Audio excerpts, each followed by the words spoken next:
not sure if I pronounced it well. Puerto Delgado Jose, I think. So excuse me if that is not correct. I'm doing my best with all the international names.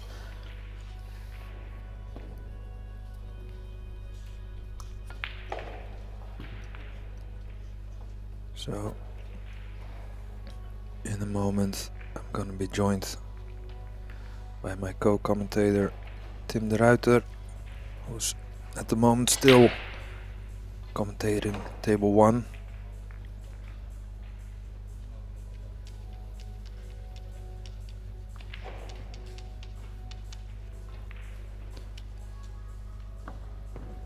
So Umberto will have to jump here with a very short jump, pencil grip.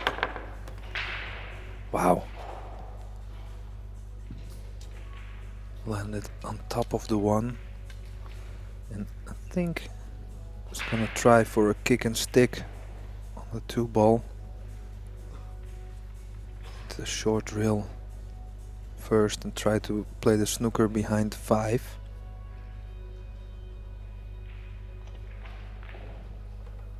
Is he checking if he can make the ball? I don't think that's really on.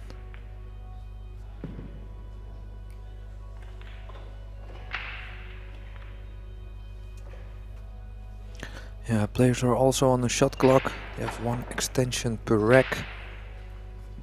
So don't have all the time in the world to think about this.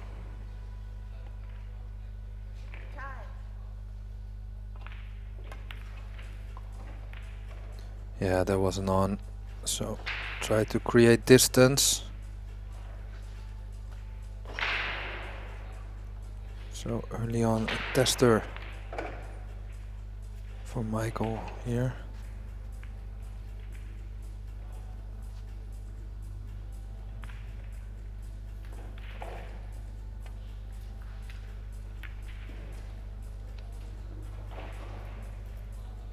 Yeah, that's good safety.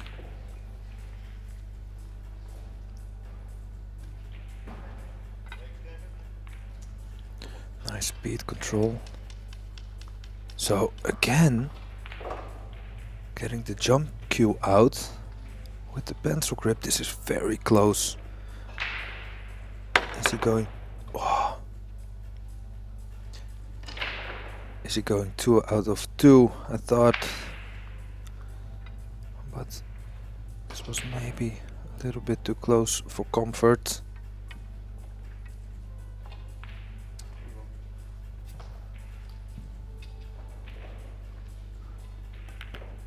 So a good chance for Michael Schneider here.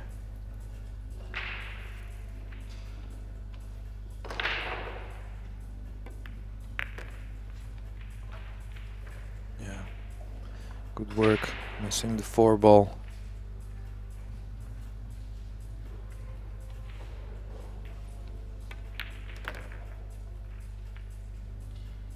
Doesn't hang about. Playing with a nice pace, nice to watch. Needs this cue ball to run. I think it's just far enough.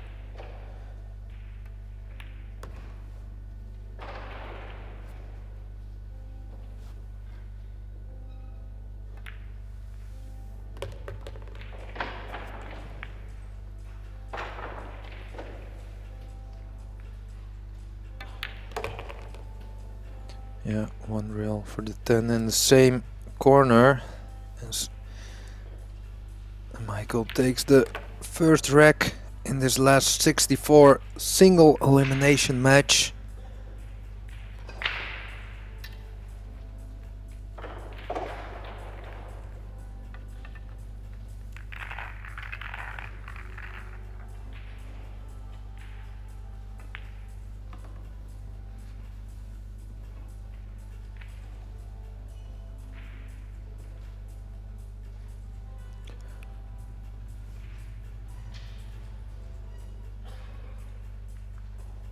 So I see at his back Delgado, so I think that's the last name. So hopefully Tim can can help me with that when he joins. He maybe knows this player personally.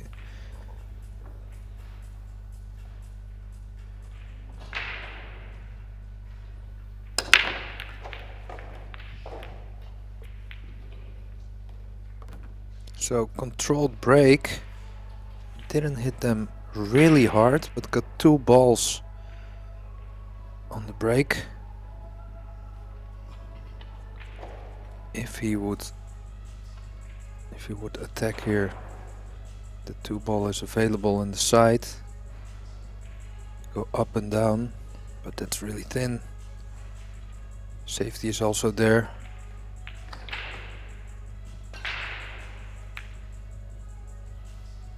Yeah, that was always the easier shot. Nicely executed.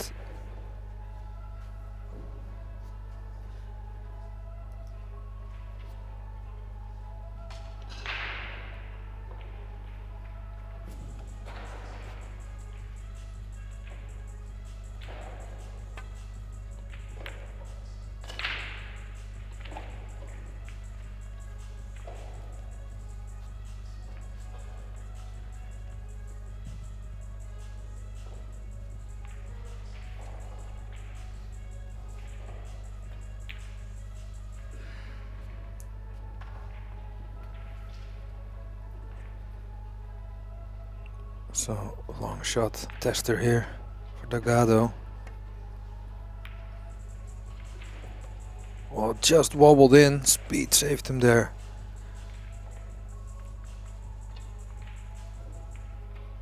Yeah, there's new equipment, those balls go in.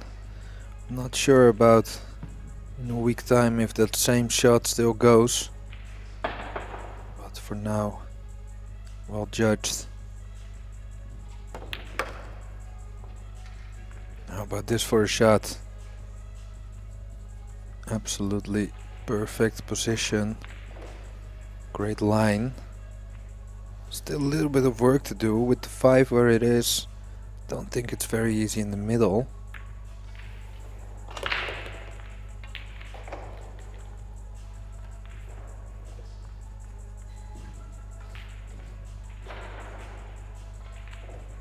Always nice to get that first rack on the board. Sometimes it can be the moment where you start to feel your arm a little bit better.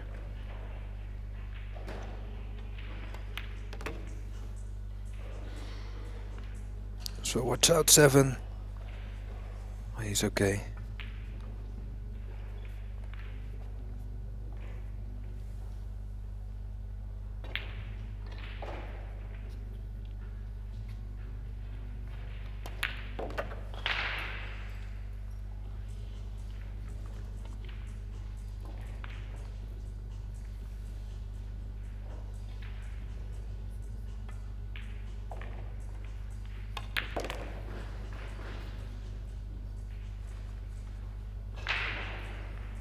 Yeah.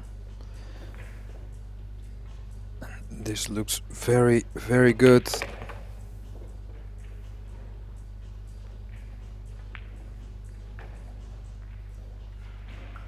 So both players, nice pace, nice to watch, and I think both are up for the challenge for a place in the last 32. So we got ourselves a battle.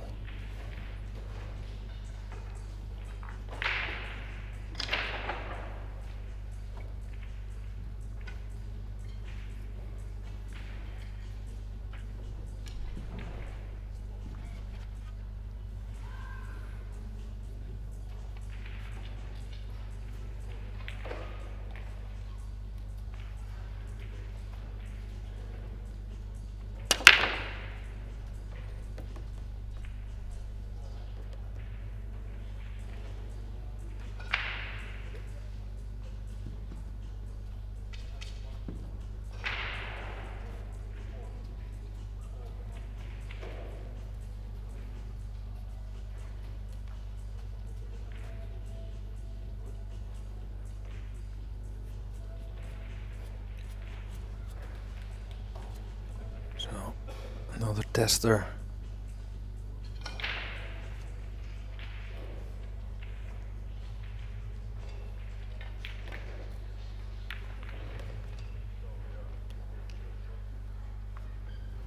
Well, how about that for a shot? Played it very good. Natural line. And this could be a rack winning shot. Oh, and just got the point.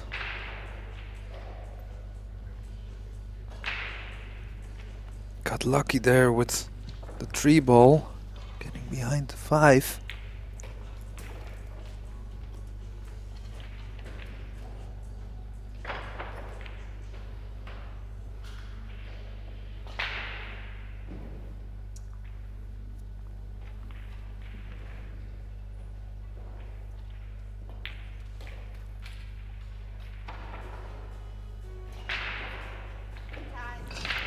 He's looking at the easiest way of hitting the 3. What good things there could happen. Wow. He's calling the 5 ball in the upper right corner. How about that for a shot? Oh, didn't get it. And I think he just left an edge of the 3 visible for Michael there. Still calling the kick shot.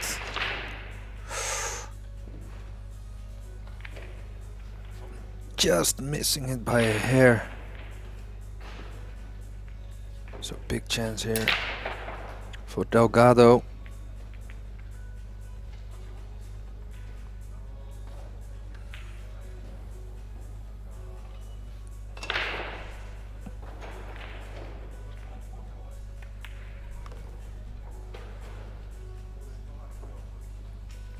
So I don't see any real problems here anymore. Just have to make sure to get a nice angle on the 7 maybe, to play the 8 ball in the right side.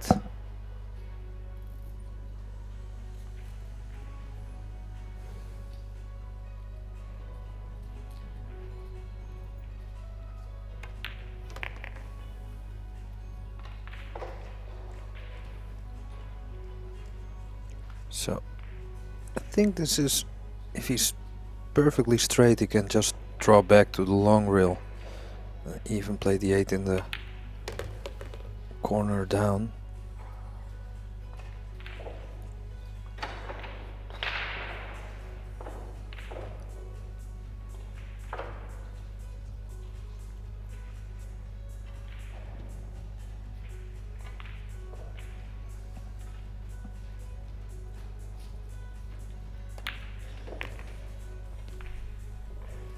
Yeah, strokes and plays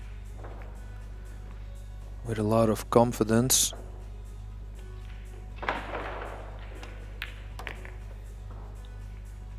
And they both do. Entertaining to watch. This straight 10 ball, little bit jacked up for the 2-1 lead.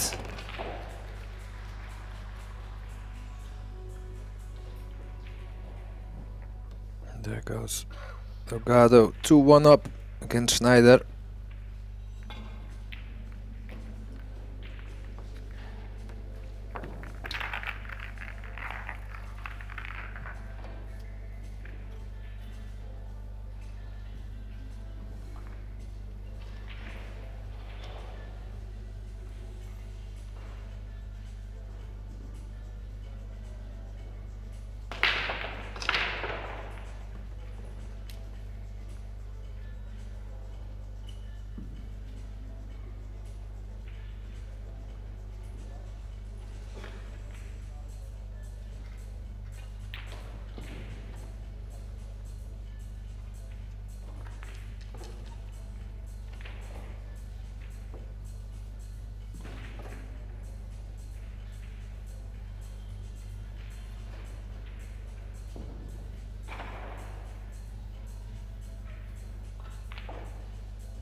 So Delgado with the scratch almost.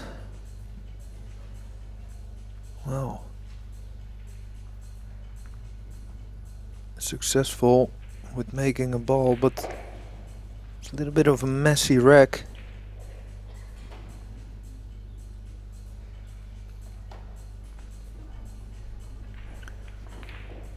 Yeah, looking to play the push out. It's not easy to get a good position for a push out. If you can see the ball, the 2 ball from a lot of places, the 7 ball is makeable, so it just leaves the really thin cut. A little bit of a challenge. He's giving Michael like, hey, are you up for this shot? I am. Are you? So maybe it's not even on. He will be calling the 7, I think, just to be sure.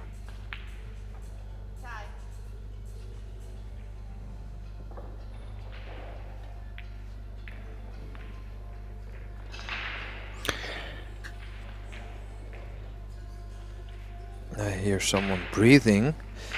And if I'm not mistaken, that's my friend and co-commentator Tim de Ruiter. Yeah. Woo. Yeah. Yeah, I had a little break after the match. My match was a little was running late on table 1, but just glad to be here to do commentary with Pascal de Smit, first timer, and to watch my good friend José Alberto Delgado. Oh, thank you for that, Tim, because I was struggling. Yeah. So which part is like the last name? Delgado. Delgado is the last name. Yeah. So Alberto is like a middle name.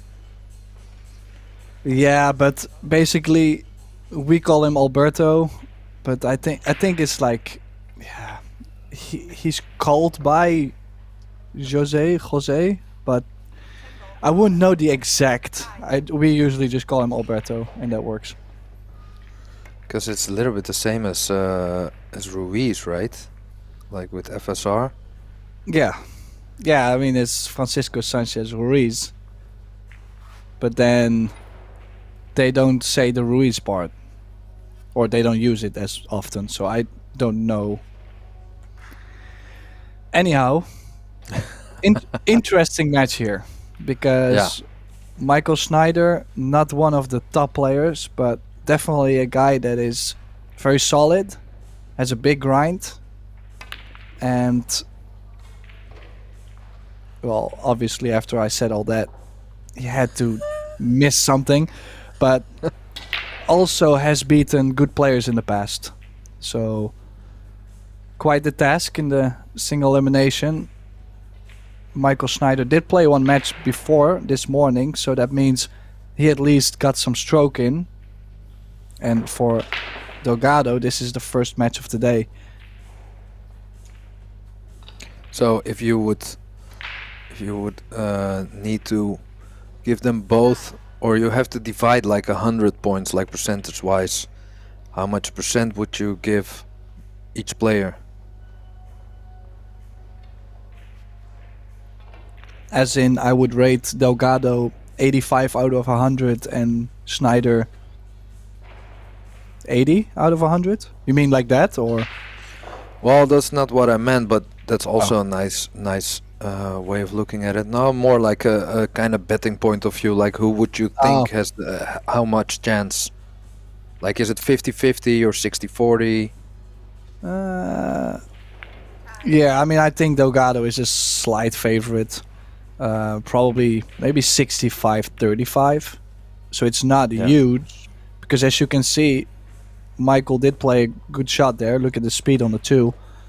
He's definitely capable of hanging with the big guys. So if the bigger guys are starting to be not so sharp or make a couple mistakes, he can really surprise. So that's to where yeah, maybe he's a little bit less experienced, doesn't travel as much. So yeah, there is small differences in that. Yeah, Yeah, well, in so that guess. if you would say they would play 3 times, then he maybe wins 1 out of 3. Yeah, ish. I think that would be fair. So, question is, which one of the 3 are we looking at? Well, and that's exactly why they probably put this match on the TV table, because, yeah, well, we want to see the exciting stuff. Yeah, didn't really get to see much from the beginning of the match, so will be interesting. I can talk you through a little bit of the beginning, because they both played pretty confident, also with a nice pace to watch, so a little bit faster. And there was a little bit of a safety game in the 3rd rack, but the first 2, when they got a good chance, they just nicely ran out. And the 3rd one was a little bit more tricky, so I'm very curious to see in all departments how they will do. Well, definitely a nice opening shot on that 2-ball from Michael. Basically, that was it, if you look at the layout.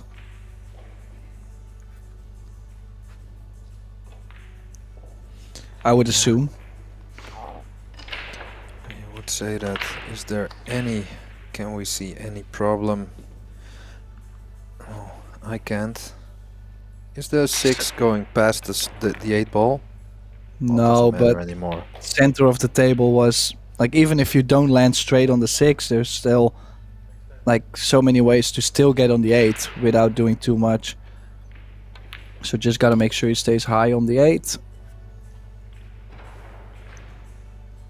Now, I think between those 2, a big factor, a big thing that will probably determine the winner is the break. I think the player that has the break going for him, finding the sweet spot, definitely will win the match. I feel like it, because in the defense, maybe it's a 50-50. In the running game, I think Delgado's slight favorite, but if you don't get much to run, how are you gonna make the difference there? Yeah, I noticed that in the break of Delgado, he had well, maybe it's just also in the beginning, or it's the way he breaks, but it looks like a little bit of a smaller swing. So he's pre-stroking, and then his last backswing isn't that far out. So it kind of looks like a little bit, well, like a not jabby maybe, but yeah, like a jabby stroke. Yeah, I get what you're saying, like quick stroke, like yeah, punchy. Yeah, a little bit punchy. Yeah. So I was thinking, like, is that the way he shoots the break?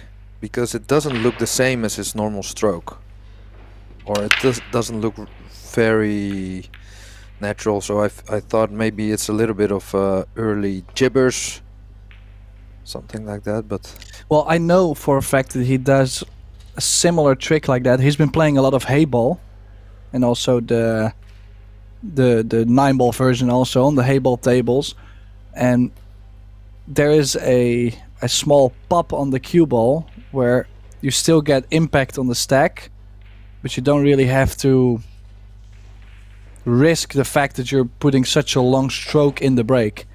So I know he's doing something, but yeah, so I mean, we all have to watch very carefully to steal his break.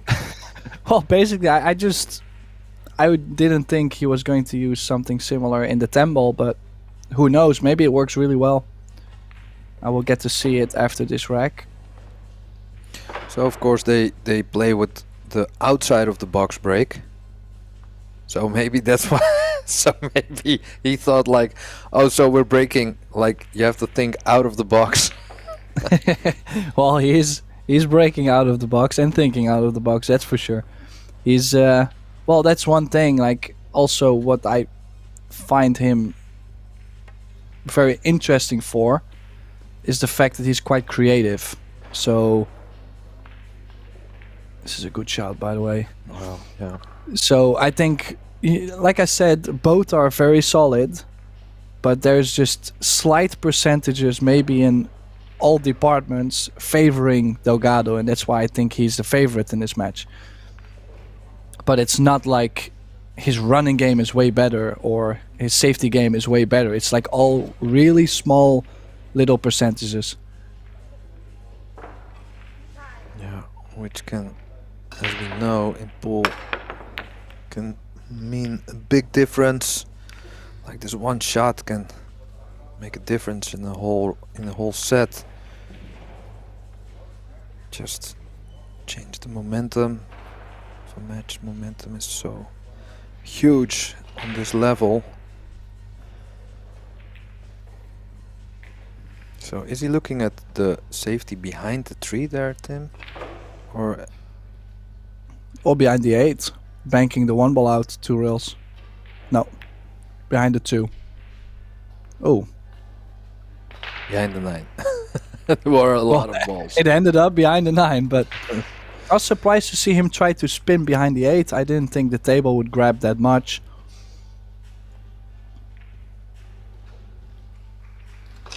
Good opportunity here for Michael because he can kick the ball. Like basically, you're trying to kick it half ball and separate the two of them.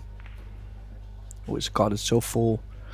I was gonna say he could have actually threatened to make it in the corner, send the cue ball towards the 9, and many good things can happen. You can kick it in, get shape on the 2. The cue ball runs through a couple balls, so you might get the hook. Yeah, I think you're right. It's a good shout. I think with all the balls laying there and where the 2 is, when you make the ball, you're probably gonna have like some kind of shot, like a safety at least on the 2 ball. Oh, that stayed up. Ooh. Oh, So- very, very tough shot too. To cut that with that slight hint of inside, just barely overcut it.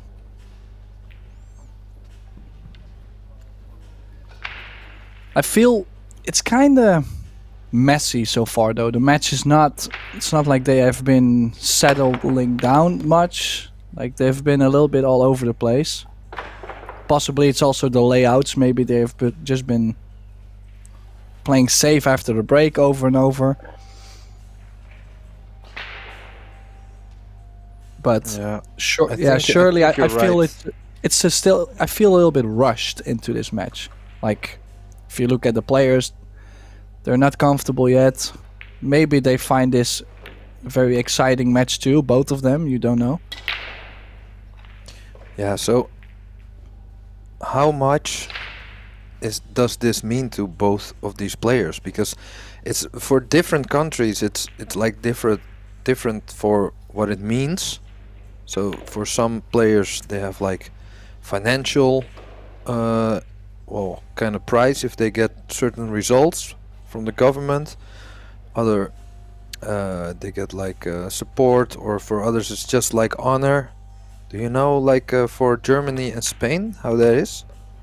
Well, for Switzerland, I have no idea. Oh, sorry. But well, the thing is, I do believe they do get something in Spain. I mean, we're not talking like the biggest prize money ever, but we're talking maybe a couple thousand. I believe they do get. I've heard those stories. For Switzerland, one thing I found very interesting is I heard that Johan Ruysink, the Dutch coach, also former Mosconi Cup coach, he started to work with Team Switzerland. They hired him as their national coach. So a federation would not put all that money into hiring a coach if there was not really much more money to get. So I'm assuming... Ooh, played with fire there, just enough on the 8. So I'm assuming that for Switzerland there is maybe also some opportunities to take from this European Championships. Yeah. Well, even if it isn't, it's a big honor to represent your country, of course. So I know for a lot of players that's enough, but sometimes it can add to the pressure when you're trying to be a pro player and, you know, pay your mortgage from your pool playing. It's definitely a different kind of pressure than for the players who do it as a side gig.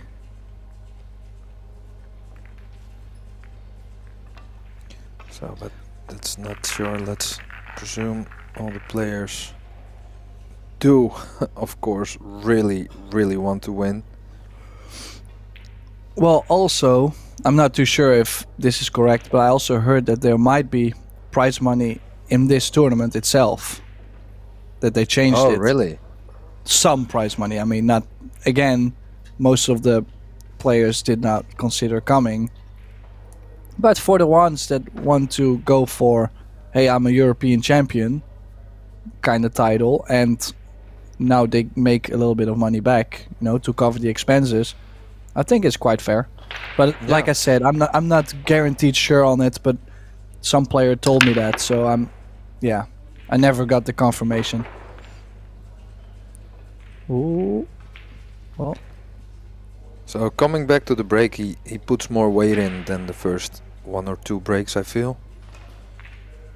So Yeah, we can probably was looking at those 2 balls tracking to the side and felt like they were going too low, and then decided to change the pace a little bit.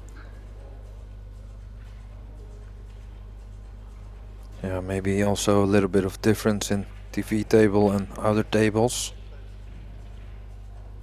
Probably. So let's see here. Yeah, that was quite an awkward stroke actually to put on there with being so close to the 1. Michael just kept his own rack with that safety battle, taking the lead 3-2. So this game is a little bit important, I find. Of course, all the racks you can win are important, but Delgado is basically chasing to not go and lose the serve, to lose his break and go down 2 games. Yeah. Both players are looking to keep their serves, as they say, and keep the pressure on your opponent.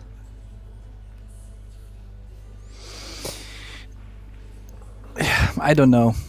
I was considering, it might be very passive, but I was considering maybe playing safe on the 1, just because the shot right after on the 3 was not going to be a good safety shot or something you can win with.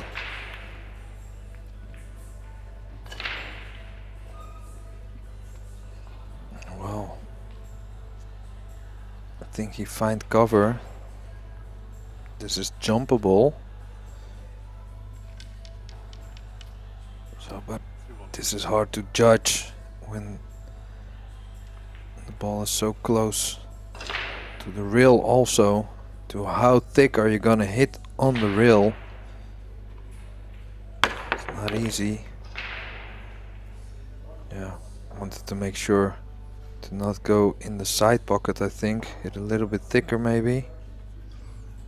Yeah, if you hit it too thin, the cue ball might go all the way down table behind the 6-8-10, for example. So he didn't really have a very big ball to aim. But in the end, the thing that matters is he makes the jump and he has a good chance to play a forcing safety here. I think he's played a really good shot here.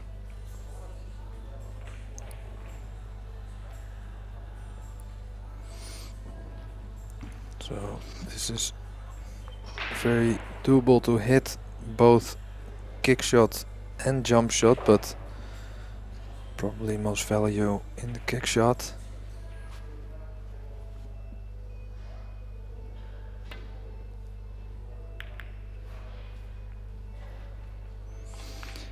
Well, good hit. Probably could have done with more pace, but I think he was also considering the fact that if he had made the 4, he would have been on the 5. So didn't really think about the passive side, the tactical side, didn't really think too much about it, I would say.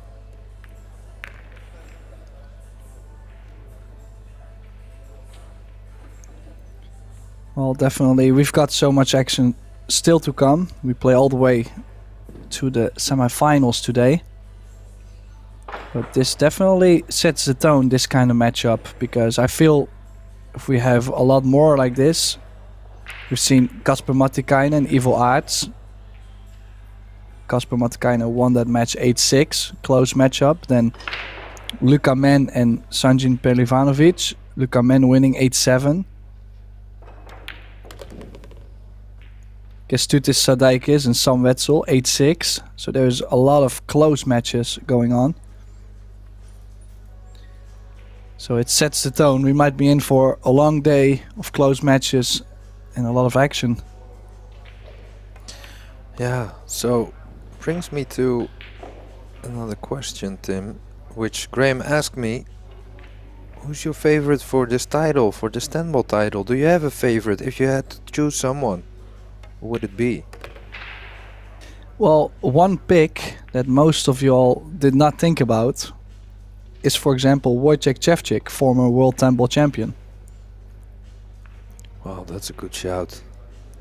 He plays great defense, breaks the balls really well, and has a big grind. So, yeah, also stamina, you know, like, is a good call, but then still, like, all of the Polish team could win. Also, Mario He is also still in there, I believe. Yep. João Grillo is a nice outsider. The Finns, Petri Markkonen or Kasper Matikainen could go that far. Estonia, Dennis Grabe. So I think it's a really tough call. But if you had to pick for like a top 4, I think you could actually make a reasonable guess. Yeah, well, but if you have to put all your eggs in one basket, Tim, and you have to say like, well, just pick one. Can also be like who you want to win. Well, let's say like this, with the recent form Dennis Grabe has and him playing in Estonia, that could be just the right amount of push to win this title. So I think that would be a good pick. Yeah, then you got the same pick as me, so we can go out for dinner then together if we. Really nice. Super cute. Okay, let's see.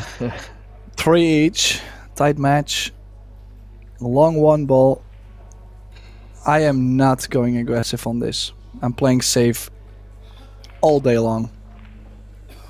Either overcut the one to the top short rail and bring the cue ball 2 rails just underneath the 5. I like the overcut. I think that's a good. Wow. He Okay. went for the thicker contact. Played it good. Yeah, it does have full cover, but playing this option, you know that your opponent is most likely going to hit the 1 because it's not that much distance and the 1 also stays pretty near the rail. But as called the 1 in the corner, if he finds the corner, he might have shape on the 2.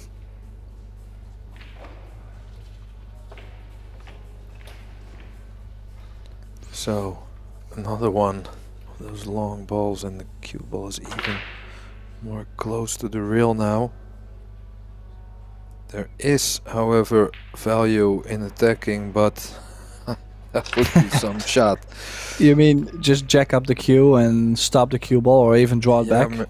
Yeah, or maybe going topspin like really hard, going with inside. You know, and because you shoot it so hard, it's gonna go 3 rails underneath the 5 just. Well, I don't think it's there actually. Wishful thinking. Well, he's calling the 1 ball though. Well, maybe he's going force follow. He's on the dead kiss on almost every other safety I can see. So maybe he is swinging at this. He was. And he's got second prize. Look at this. That could have been way worse. Still hanging in there on Michael's break.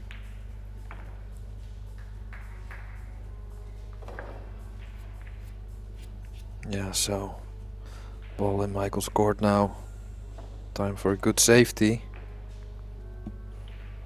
So one ball towards the 8, Tim.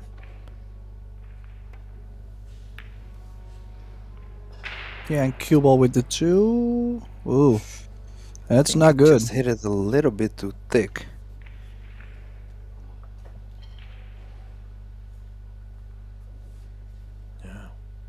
Yeah, even if the 1 would have stayed lower behind the 5, and the cue ball more close to the 2, you had kind of 2 balls to be behind. So I love banking this. 3 ball is making the pocket also bigger.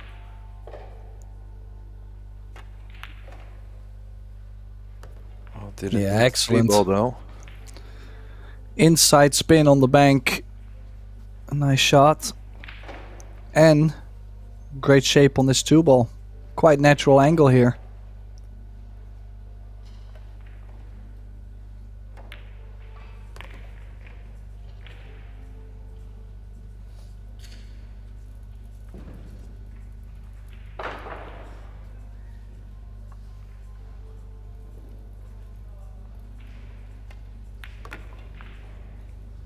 Yeah, he looks really confident.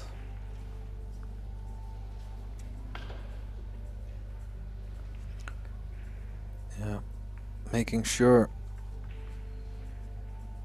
that he gets the correct angle, or at least looking where he needs to be. Important shot. If you're really good on the 6, then it makes it a lot easier to get nicely on the 7. But I think he's just too straight there. Well, I think it's even worse. I think he has a small angle. If he goes forward, he might catch the 10.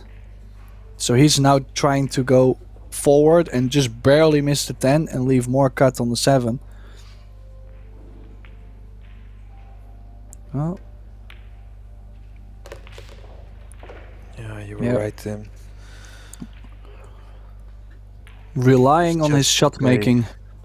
Yeah, he's just okay, but this is far from over, or not. Well, it's favor him to make this, of course, but it's not what he had planned in the beginning.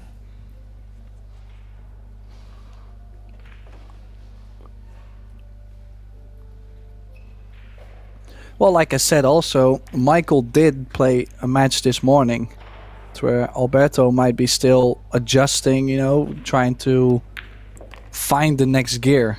Sometimes you need a little bit of time, you know, sometimes it really takes 30-40 minutes before you catch that feeling in the stroke, the right speed of the table, and then it's go time.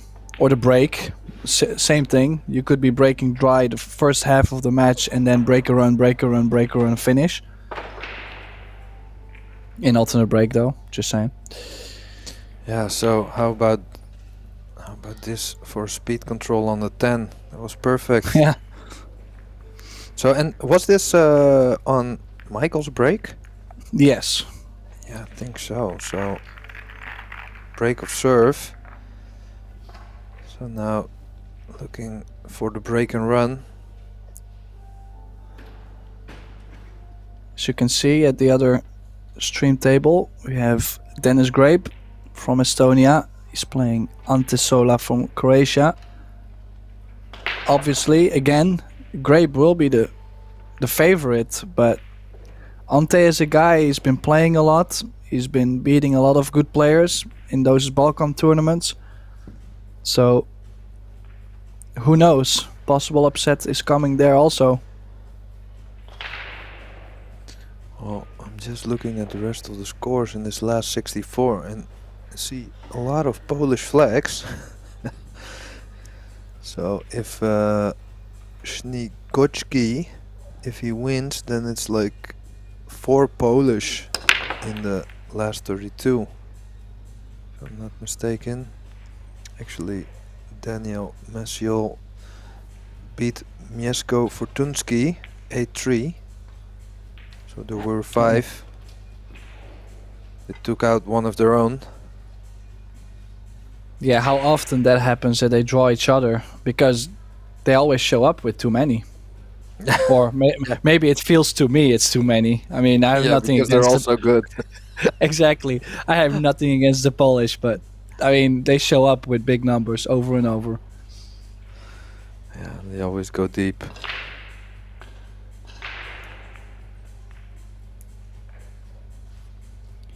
Well, this will be interesting. He does have a shot on the 1, but he's not too sure if the 2 ball goes to the side. Now, there is a little trick shot there on the 2. Yeah, I was just thinking about that. This is exactly the right moment for me to shoot it. I'm gonna try and go 1 rail and land the cue ball right where it is now, to where you can just focus on doing that trick, and the 3 is nearby, and it's go time. Well, for the people that don't know, or at least let me check if we're talking about the same shot. If it's on the point, you can shoot it through the point. That's what you mean, right? Yes. Or Yeah, you gotta play a like very another firm shot. stroke to push through the rubber. But it really depends. Oh, if he nudges the 2 is even better.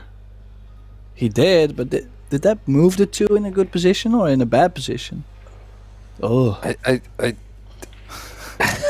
it's hard for me to say.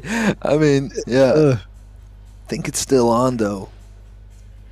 Oh, wow, he didn't go for your shot.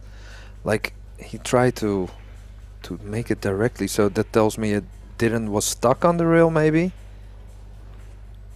Well, he didn't make it, so maybe he should have played the shot. I mean, it's tough to say for us with that kind of view. Like, as long as we are not there in person to really check it, it's so sensitive. But it was an option. Now, do you consider going into the 7 and take a tough 3 for a chance to go 5-3 up? Well, I think he did, but like you said, it would have you would have liked to hit on the 7 because, well, obvious reasons. It was tough how thin the 2 was. I think he still has a shot though. Not sure. Yeah.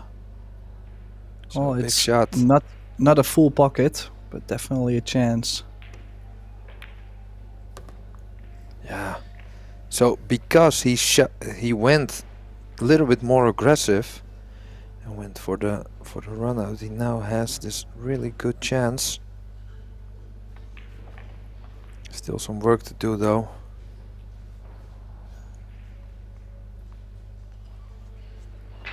So he's looking to go or 1 rail. He's looking at the 10 and the 8 ball. So he's checking to go 3 rail position with the draw. At least don't know if he gets the 3rd rail.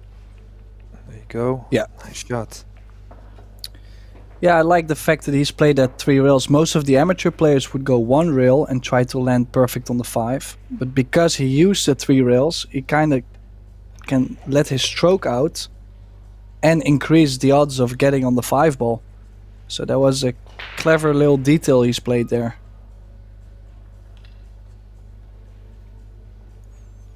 So how big is the angle he's on right now? Can he just... Is the 9 high enough to go 2 rails position? Ah, yeah, that's okay. Yeah, just got to make sure he's not straight on the 7, which he did nicely. He's got perfect to play just draw with maybe a slight hint of left, but just focus on moving the cue ball over.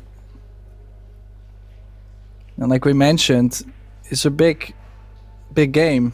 You know, like the earlier you get that 2-game gap, the more pressure you put on your opponent's break.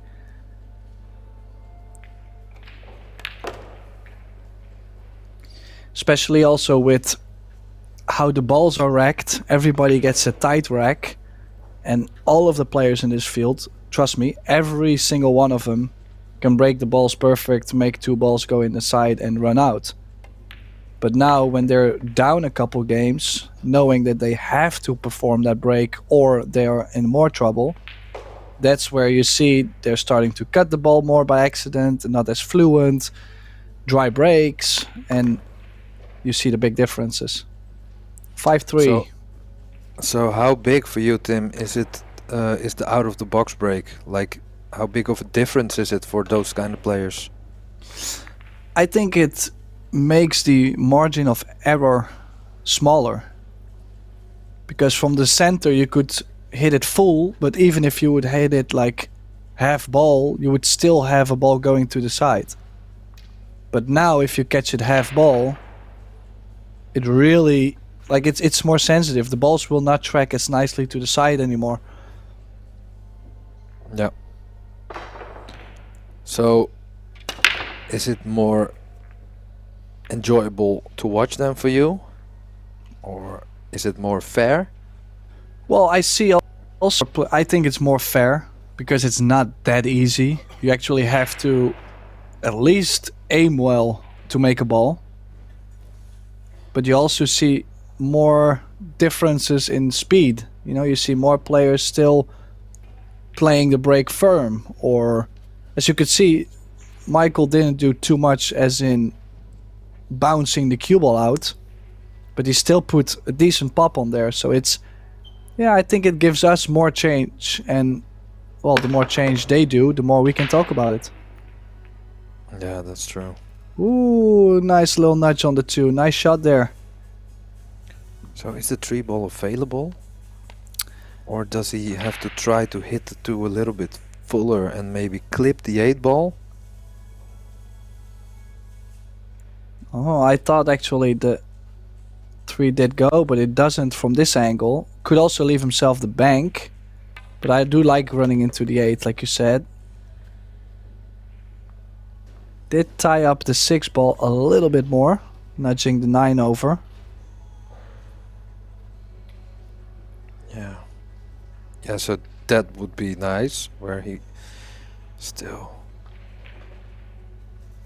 I would maybe also like to go long and try to get below the 6. Then you maybe have a little bit more options, a little bit more margin with your position.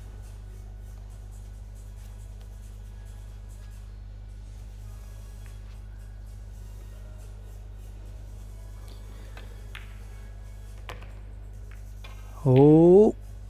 Oh, hit a little bit too thick.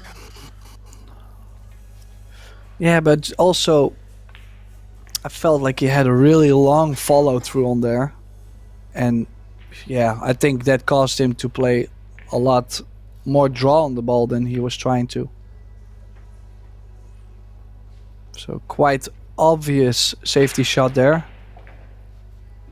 Usually actually this one works quite effectively as long as your opponent cannot reach the bottom short rail. The 9 is blocking the right long rail. The 8 is blocking going over the top short rail. So the only shot I can really see is going, I was thinking 2 rails either around the 8 or the right long rail, top short rail into the 6. Difficult shot here. So needs to find the point. Oh, he's hit it well, and he's gonna be rewarded as well.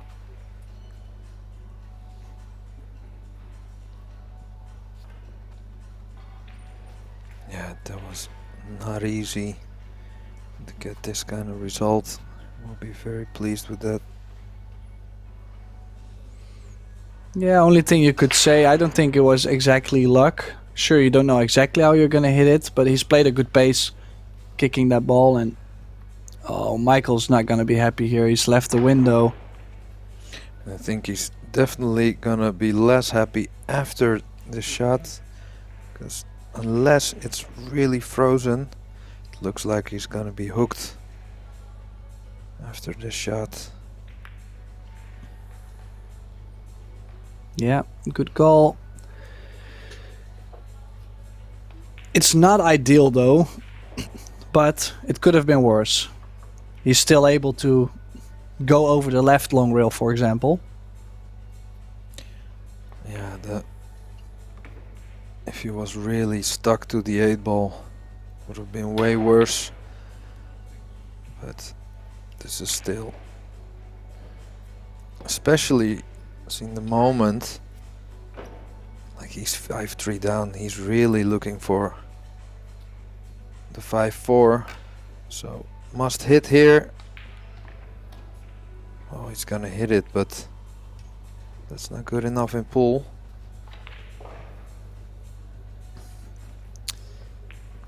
Yeah, and basically since I joined this match, I think the score was 3-2, no 2-1. It looked like it was a tight match and possibly a tight score at the end, but Michael is not playing so great at this point. Like, he's making enough mistakes to where the score is about to be 6-3.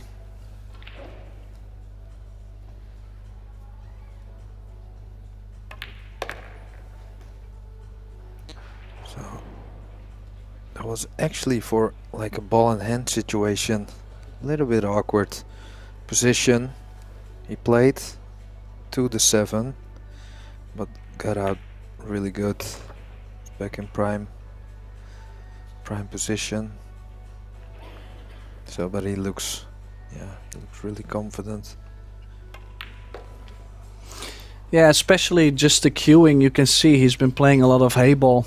I've had the pleasure of doing more commentary matches on him also in Vegas, and you can see most of the shot making where other players would be maybe less comfortable. He really doesn't flinch that much.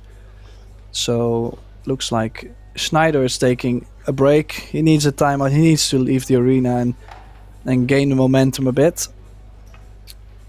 As you can see, table 1, Grabe Sola is also done. I'm assuming, but that's just assuming, that Grabe won. Let's see if we can pull up the scores.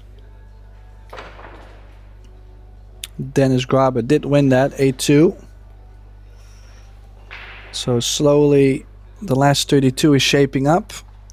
That round will be played in a little bit more than an hour. Start at 4 p.m. local time.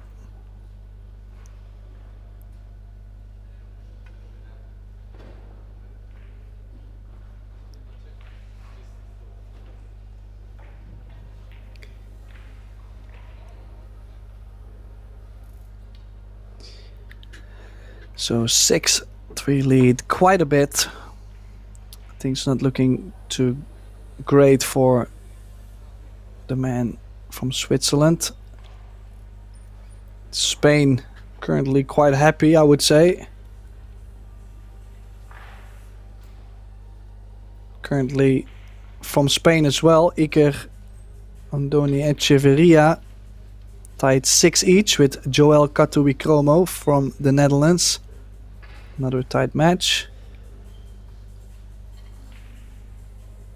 Just looking for more Spaniards in the last 64.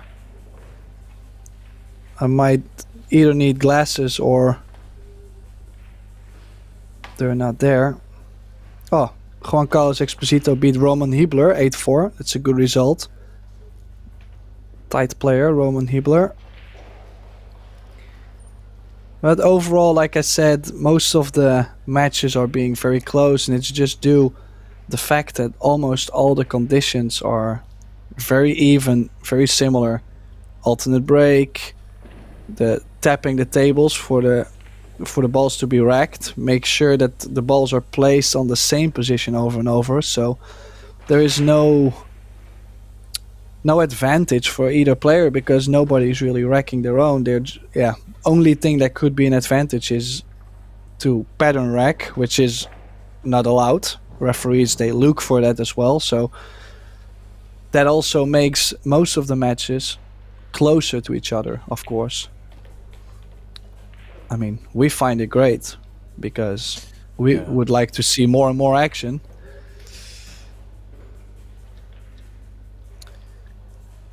Just currently waiting for Schneider to come back from his break. Don't think will take too long.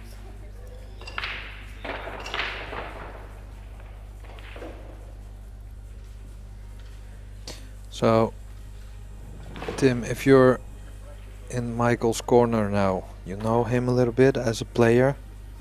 So, what is the advice you think he needs? Or maybe he already knows, of course, but what would you say to him? Well, knowing Michael, he's probably quite frustrated at the moment. That's what I kind of fear. Like I don't feel like he's been making huge mistakes, you know. It's more a little bit of kicking here and there, a couple safeties, like he's played that safety and he found the window between the 10 and the 9. It's those details that Delgado has been just hooking him over and over. So I think he's most likely just going to be frustrated. And we have to make sure we find a way to get those feelings out before he gets back to the table. That's probably the thing I would address for him. Well, maybe he has the live stream on and he heard you. Well, unlucky kick there for Delgado, got kicked in. Yeah, on the contrary though, he did cut the break quite a bit. Cue ball was already near the side. Just surprised he's not finding the sweet spot. Like he's either going pretty close towards the right center pocket or the left. And there's a range in between which works all right. So Delgado definitely struggling with the break, but this enables Schneider to get some rhythm, maybe get a better feeling after the comeback also, but after the timeout, I feel. Yeah, still big shot coming up with the 5-8. Well, the combination is pretty good doable, but to keep a position on the 5 where he can play correctly to the 6, that's the difficult part, I think. What do you think, Tim? Yeah, I agree. I would like to be as close as possible to the 5, to where whatever I play on the combination, I'm very close to the 5 ball right after that as well. Most often you find yourself a little bit longer on the combination, then you still manage to make the combination, but the 5 leaks out to somewhere too far, and then the shape to the 6 is probably undoable. So first step for me is trying to be as close as possible to this. Now, I would probably send the 5 over to the right top corner pocket. Not too far, like not too firm, but just like half a diamond or... Okay, he chose to hold the 5 there. Does he play for the bottom side of the 6? Yeah, I think top right he has spin no 2 other rails. option. Oh, I could go draw, yeah, but this is definitely was the only right option. Played it pretty good. So remember, the last time he had a similar shot, Tim. He shot it into the point. So I hope he got that out of his mind. Oh, I definitely forgot about that.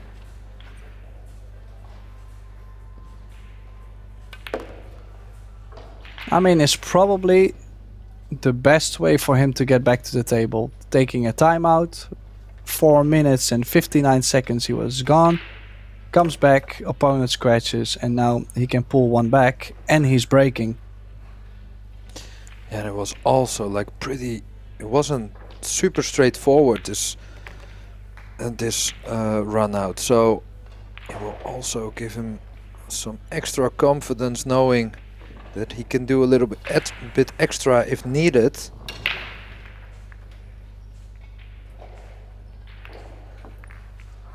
Well, one thing is also interesting.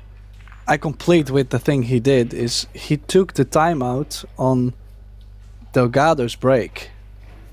Just like Delgado is taking his timeout on Schneider's break right now. Because you know that if you take a timeout on his break, he has to wait for, like I said, 4 minutes, 59 seconds. Then he has to still break the balls perfect. He gets a lot of time in the chair to think. As you could see, scratch on the break and you run out. And now you already ran out 10 balls and you get to break. So you at least still have the feeling of striking the ball. So I think it's an advantage. That's why Delgado at this point now took his timeout to say, well, hopefully I can make you cold again. You break the balls bad and I can get myself on the hill with myself breaking. Yeah, do the same trick. Well, and of course, it's not like it's like unsportsmanship or anything like that. It's just like something within the rules where both players have the option of a timeout. So it's of course in your advantage to think about when to take the timeout. Like in a case where you actually have some kind of advantage out of the timeout. Yeah, there is no way it's in any way like no sportsmanlike conduct or something. Like I feel it's more a strategy thing. Pool is not only about who has the straightest cueing or who knows the most. I mean, it's also about who feels like how do people feel around the table, and how can you in some way make sure your opponent does not feel good around the table, or how can you make sure you feel always great around the table. Well, there is a lot of strategy involved in all that. Yeah, I think that's a nice way of looking at it, to see it as strategy, because don't forget, like a lot of these players, they do this for a living, and when your income is on the line, your well-being, better like think things over. Don't do stuff like just because. So I think a lot of the players are very well known, and a lot of the players really do know their way around with the timeouts and the tactical play.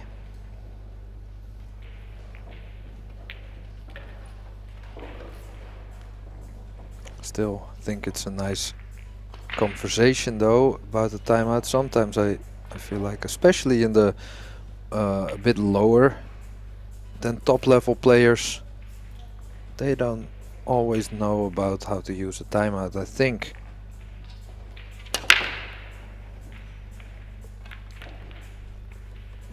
So this is exactly, well, the break he was looking for, I wanted to say, but cue ball ended up on the short rail.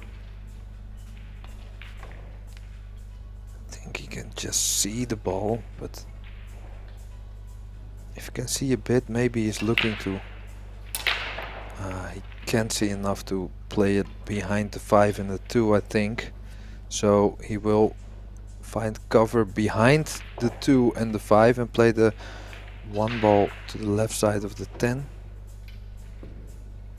I'm not too sure if I like that. I might still push. Oh, he's calling the bank. He can obviously hit it thicker than it looks from here, but I just don't think the 1 would get enough speed in any way. And what did he try to do with the cue ball? He could have pushed to a jump maybe behind the 8, or there is options, but don't forget the shot clock is on there too, and the decision making is tough. And the thing I also just said about the timeout, the moment to take the timeout could have caused this too. Michael basically waiting to then break and not have a shot right after, and having to play a somewhat tough safety shot. And this is no bueno, like they say in Spain. Wow, no bueno indeed. Took out the short cue.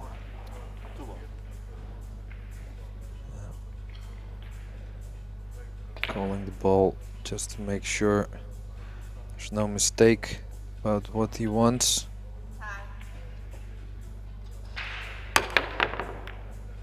Oh, almost had the time shot there.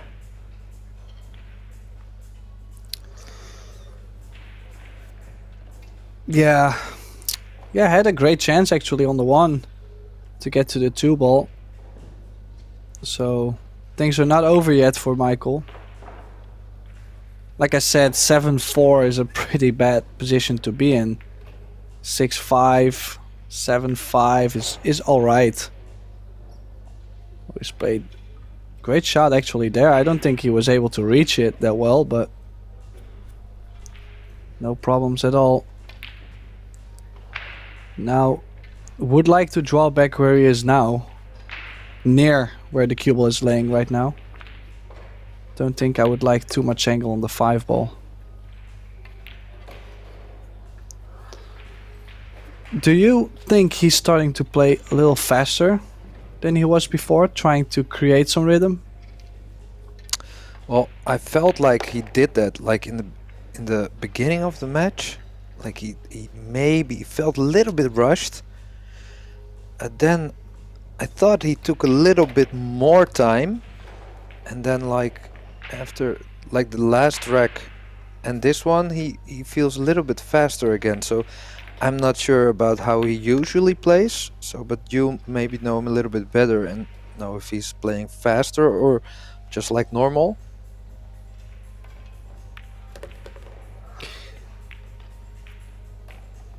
Yeah, I mean, I would say usually he's a little bit more deliberate, but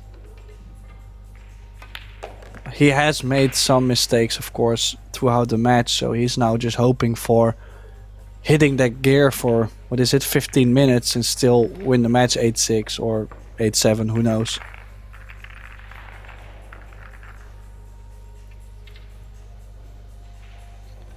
It's interesting to see the racking.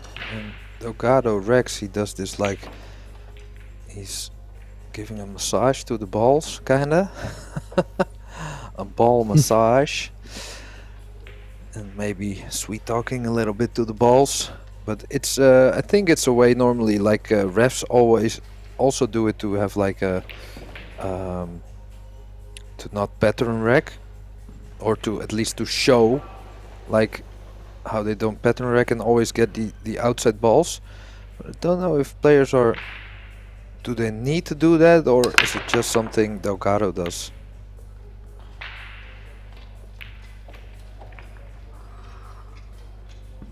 Oh, what a break. This is what he wanted to get on the hill.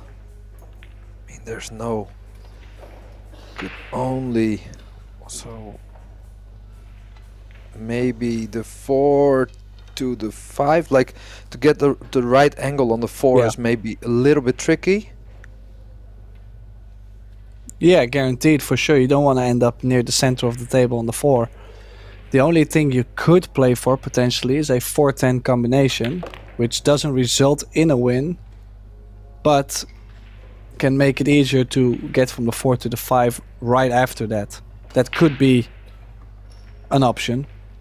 As you can see, he's trying to still put himself quite high, but with enough, or at least straight enough to not run into the 10 ball. Yeah, you want to be or straight or with a slight angle towards the 5, or even in the middle of the table, and then, you know, just draw to the long rail to put the 5 in the same pocket. But this is somewhere in between, I think, Tim. I think he's fine. I think he can play, I mean, he has to play a big draw shot here. But I think he can draw away from the 10, and even the center of the table on the 5 is good, but he's probably gonna play a little deeper. Yeah, great call. Ooh. So Like straight is good, still a big shot, but he already knew it was gonna be a little bit of a challenge, but I think he's perfect. Well, faced by his facial expression, I don't think he's so great. I think he might run towards the 6 if he makes the 5. Is he going topspin?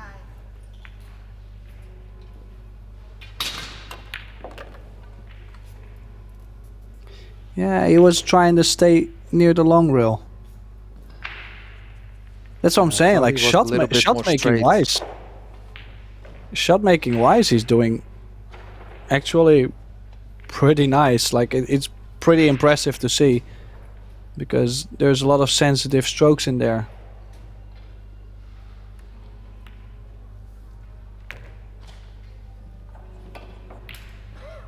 Oh, another long 7 ball. 3 balls remaining for a 7-5 lead. This game could hurt Schneider potentially quite bad.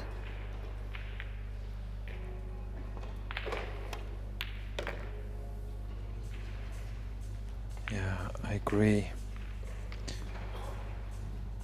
It will hurt Schneider bad, and Delgado will feel really confident going in the last part of the game. And again, look at that pace.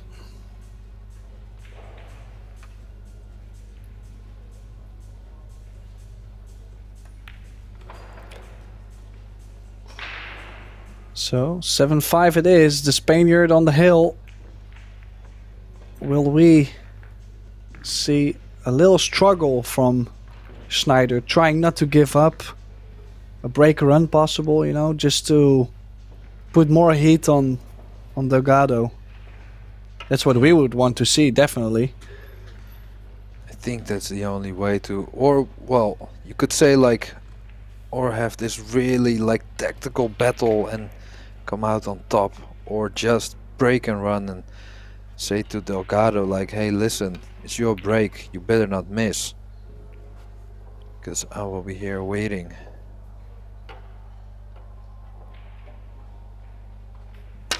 First is break. Needs a ball. As you can see, just how he's striking the 1 ball. The cue ball is close to the scratch, just barely getting past the side pocket, and then the 2 balls tracking to the sides, they're like completely off. So he still made a ball, but everything is so random. I'm just surprised he's not hitting him any fuller. Like, yeah. Yeah, could this also maybe be the moment, Tim? I mean, if you're like just below the top guys on the European Championship, I mean, that will be a title to, well, to long for, right? So big moment if you're in the last 64, single knockout. Your opponent is on the hill. You're thinking like, all I need is a break and run to put a little bit extra pressure on the guy. Oh, and then so close with the jump. Look at his shape on the 2-7 as well, if he had made it.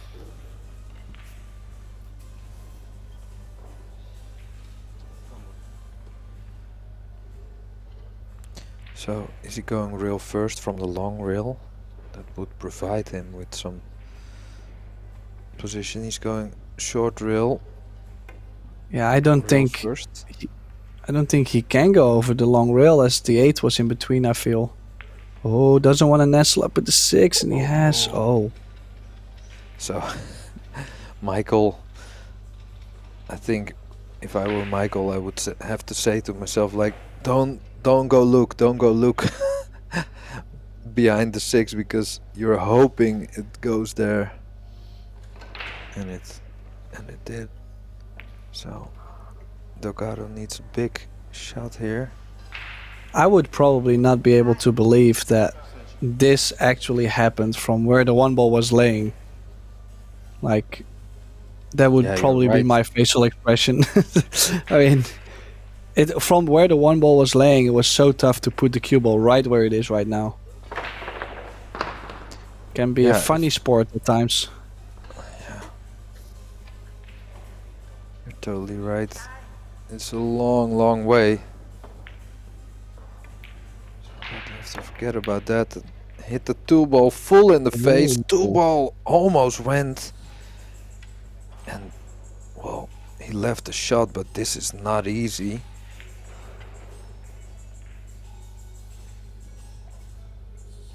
So this is also pretty tough to not shoot at, I think.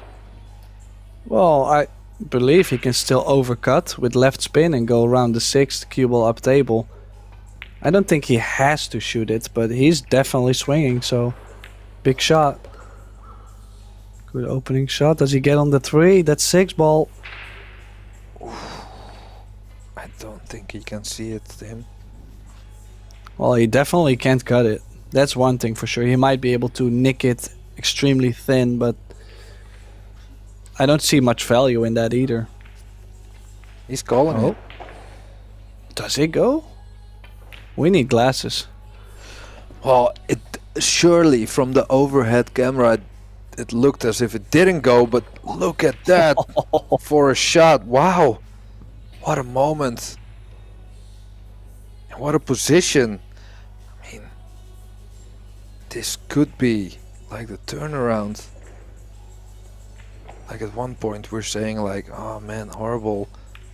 And then the next moment he makes the ball with perfect position.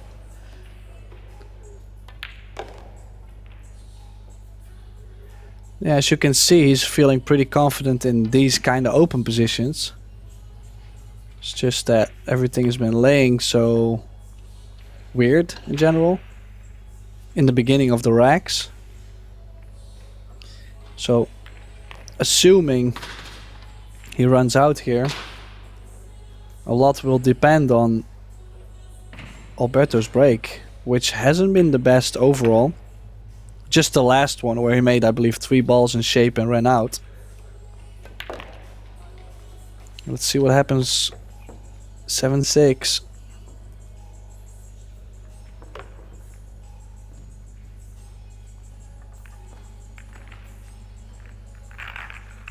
Oh, what a moment. At least he kept Delgado in his chair at that moment. So Delgado knows it's his break. You only need one good break and a good run out. But how about that pressure, Tim? How big is that pressure at this point in single knockout?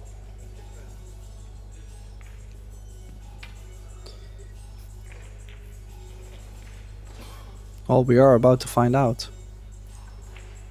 This is the moment.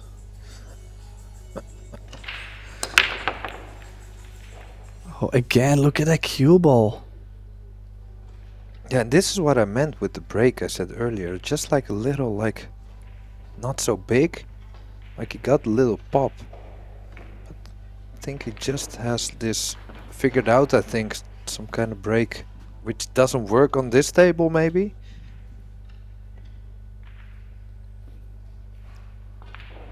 But in any case, Michael will be very happy to get a chance at least. He can play a push out, do something smart. Maybe lure Delgado into some kind of trap. Well, the jump cue will be out, but I'm not sure if I'm taking this.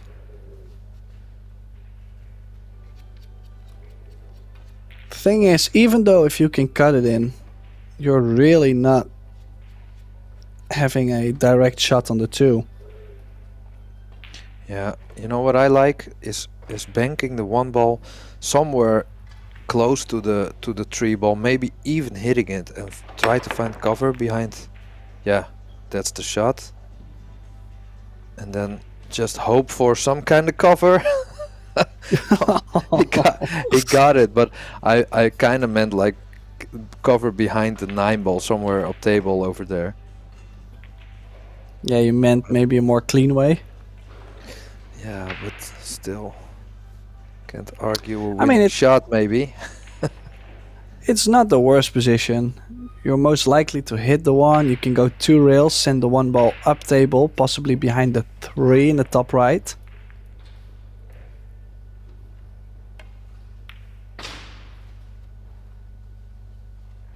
I was trying to stop the cue ball. Did the 1 ball go far enough? No. But in the end, if you can kick at every ball and leave your opponent something like this, you can win the tournament.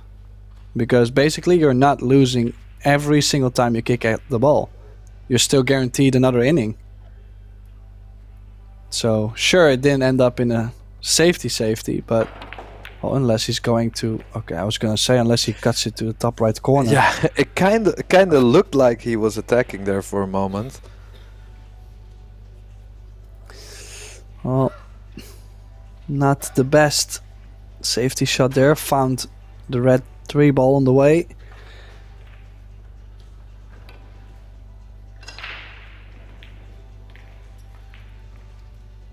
You might be able to bank this and bring the cue ball back down table. I don't really like this safety. He's played it really well, but it's so tough to get the right speed on the cue ball and hold the 1 ball near the short rail. Yeah, and a lot of times you're just gonna, well, not sell out, but give him a few on the 1 ball. But he played that very, very well. Oh, I just hit it. Super thin. Whew. So Yeah, it was a good try. But then again, this is the same thing like I said earlier. Like, he kicked at the ball. I feel like he just purely kicked at the ball to make it. yeah, It was quite firm. Like, he could have played it maybe a little softer. But the cue balls, like, overall, I just felt like maybe could have played with a defensive option somewhere in the back of your mind, but it is what it is. This is a chance to close out the match. Does he get on the 2 ball? I don't think so. I felt like, unless it doesn't go past the 8 ball, but I felt like he could hit it really thin and go long and try to aim for the middle of the table. It was a pretty big space where he could land for the 2 ball. I mean, don't forget, this is the last 64, single elimination. It is somewhat a tight match, 8-6, or 7-6, excuse me. I don't know why, but I was already predicting the score. Yeah, I mean, apparently. Horrible. That's horrible. Yeah, I know. I know. Well, probably because I did like the safety. But I'm more saying, like, the nerves might be there slightly. Uh-oh, he's not gonna like this. He's caught it too thin. I think he's probably just really struggling with the shot clock. I think that might be it. The shot clock is huge. Because the way like the way how he dropped down, swung twice, and then kicked at the ball already, didn't really look like he had any feeling in the ball. Yeah, that's maybe also all combination, of course, of the shot clock and the moment, like you said, last 64 of, I mean, of the continent. So if you put it like that, it's pretty heavy. Yeah, there's quite a lot of people that live in Europe, so yeah. Oh, good shot there. Nice angle on the 4. He is in prime shape here to close out the match, but let's see. He already had an opportunity to close out the match and he didn't. Is that a sign or?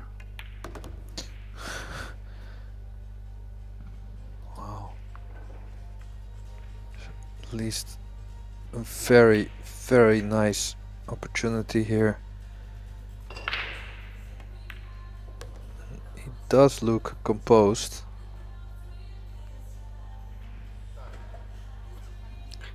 So I would probably always go 2 rails forward to play the 7 in the right center. He did the same, okay. For a second I thought he was looking over to play the 7 in the corner. Yeah. Can still think clearly. Now the rain has gone. I couldn't help myself after you sang some notes there for a bit, Tim.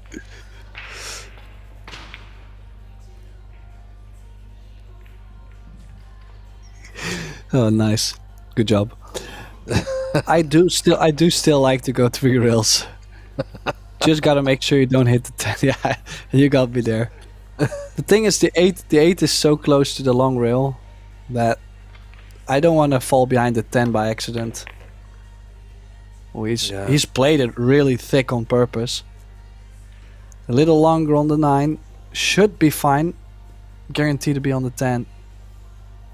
So how are the nerves for this Delgado on the hill in this last 64?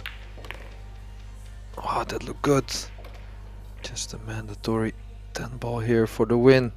Go through to the last 32 of this 10 ball European Championships. And there he goes. It's a goodbye for Michael Schneider.